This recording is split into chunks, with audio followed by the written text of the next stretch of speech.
یاد رکھیں سب سے پہلے اسے قبولیت ملتی ہے جس کا عقیدہ ٹھیک ہوتا ہے. من عمل صالحا من ذکر او انثی وهو مؤمن فلنحینہ حیاتا طیب. جو بھی نیک عمل کرے مرد ہو چاہے عورت ہو، شرط یہ ہے کہ مومن ہو.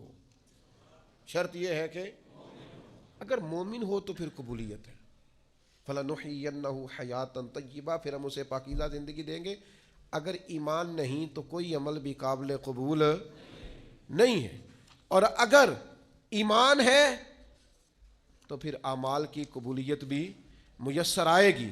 حضرت جناب سیدہ عائشہ صدیقہ رضی اللہ تعالی عنہ ارشاد فرماتی ہیں کہ میں نے عرض کیا تھا یا رسول اللہ، جاہلیت کے دور میں ایک ابن جدان نام کا شخص تھا، وہ بڑی صلہ رحمی کرتا تھا، محتاجوں کو کھانے بڑے کھلاتا تھا، نیک عمل کرتا تھا، تو کیا اسے اس عمل کا کوئی اجر ملے گا؟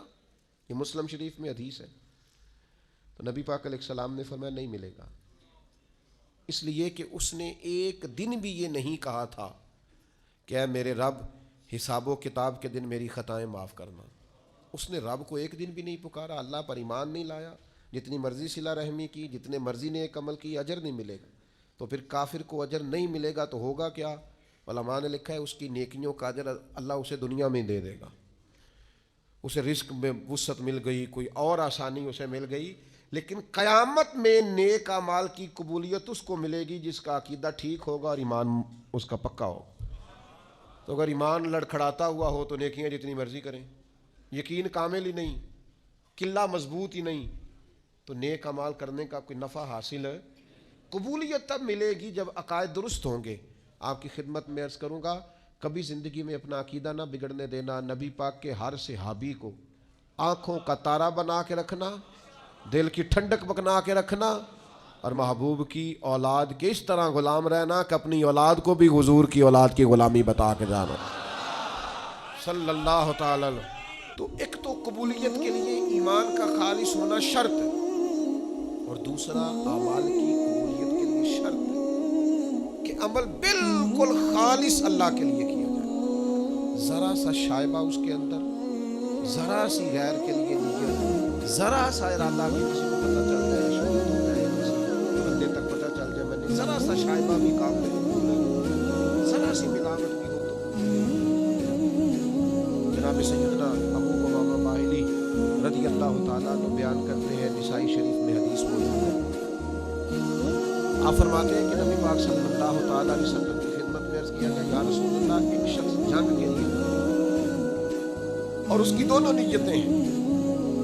یہ بھی اس کی نیت ہے کہ اللہ تعالیٰ مجھے شہادت عطا کرے اور اللہ میری اس محنت کو قبول فرمائے، اور یہ بھی ساتھ نیت ہے کہ میری شہرت بھی ہو جائے.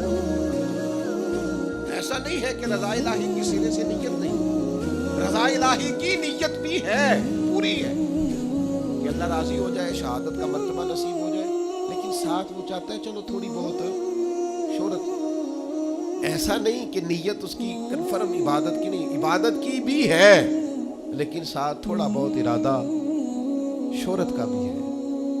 یہ کچھ نہ بیماری لگ جاتی ہے. کوئی ہر نیکی کا سٹیٹس لگانا ضروری ہو گیا. دوست مجھے کہہ رہے تھے کہ بعض لوگ یہ بھی کرتے ہیں کہ 10 دن سے رابطہ نہ کرنا ہے، خراب بیٹھ جائے. یہ بھی آپ نے سوشل میڈیا میں بتایا، سب کو پتہ چل جائے یہ کام تو ہے کہ خالص اللہ کی رضا ہے. کہیں تو آپ خاموش ہو جاؤ. 10 دن موبائل بھی تو خراب رہ سکتا ہے، سم بھی آپ کی بلاک ہو سکتی ہے، کچھ بھی تو ہو سکتا ہے. لیکن بھائی خدا کے بندو، یہ بھی بتا دیا ہے کہ 10 دن اس لیے میں آف لائن رہوں گا کہ میں موتقف ہونے جا رہا ہوں. عرض کی یا رسول اللہ، جنگ کی بھی نیت ہے، نسائی میں موجود ہے، اور حضور تھوڑی اس کی یہ بھی نیت ہے کہ شہرت ہو جائے. حضور ثواب ملے گا دو لفظوں میں بالکل واضح. اللہ کے حبیب نے فرما دیا میں جس شخص کے ساتھ شہرت کی بھی نیت ہو اسے اس عمل کا کوئی ثواب نہیں ملے گا جب تک خالصتاً نیت محض اللہ کی رضا کی نہیں. اپنے ارادوں کا وضو کریں جا رہے ہیں، تھوڑا خیال کریں. آپ اس بات کو سمجھیں، شہرت ہونا ضروری نہیں، قبولیت ہونا ضروری ہے، لوگوں کو پتہ چلنا ضروری نہیں، رب کے حضور حاضر ہونا. حضرت سعد بن ابی وقاص رضی اللہ تعالیٰ عنہ کے زمانے میں آپ ایک جگہ جہاد کے لیے تشریف لے گئے تو فرماتے ہیں کہ ایک قیمتی کا تاج تھا اس بادشاہ کا جس سے ہماری جنگ تھی، تو وہ تاج نہیں مل رہا تھا، جنگ تو ختم ہو گئی، مسلمانوں کو فتح بھی مل گئی، لیکن وہ تاج بڑا قیمتی تھا، ہیرو والا تھا، تو خیال تھا کہ مل جائے تو چلو مسلمانوں کے مالک کی خدمت میں نفع آئے گا، لوگوں کا بھلا ہوگا۔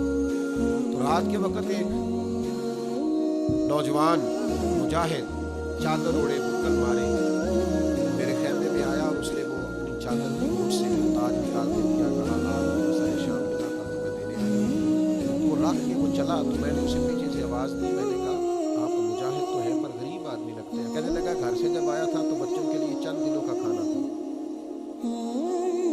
کہتے میں نے اسے کہا کہ اتنی قیمتی تاج تیرے ہاتھ آیا تھا، تم نے سارا دے دیا ہے۔ اس نے کہا بس یہ میری دیانتداری تھی، میرا ایمان تھا، بچوں کی بھوک اپنی جگہ پر تھا، اللہ کی رضا۔ کہتے میں نے کہا یہاں یہ چہرے سے نقاب ہی ہٹا، اپنا نام ہی بتا، قبیلہ بھی بتا، باپ کا نام بھی بتا۔ کہتے مجھ سے کہنے لگا یہ نیکی آپ کے لیے نہیں ہے،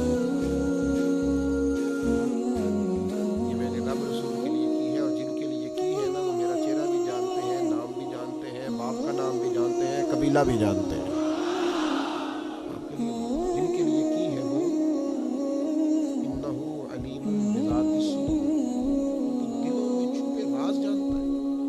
تو میرے بھائیوں یاد رکھیے گا کہ اچھی نیت اور ریاکاری سے پاک ارادے، حضور علیہ السلام فرماتے ہیں جس نے اچھی طرح وضو کیا، مسجد گیا جماعت سے نماز پڑھنے، لیکن جب وہاں پہنچا تو جماعت ہو گئی، اس نے کہا وہ جماعت ہو گئی، یہ گھر سے وضو کر کے جماعت کے لیے آئے، پہنچا تو جماعت ہو گئی تھی۔ حضور فرماتے رب اسے جماعت کے ساتھ نماز پڑھنے کا ثواب عطا کرے۔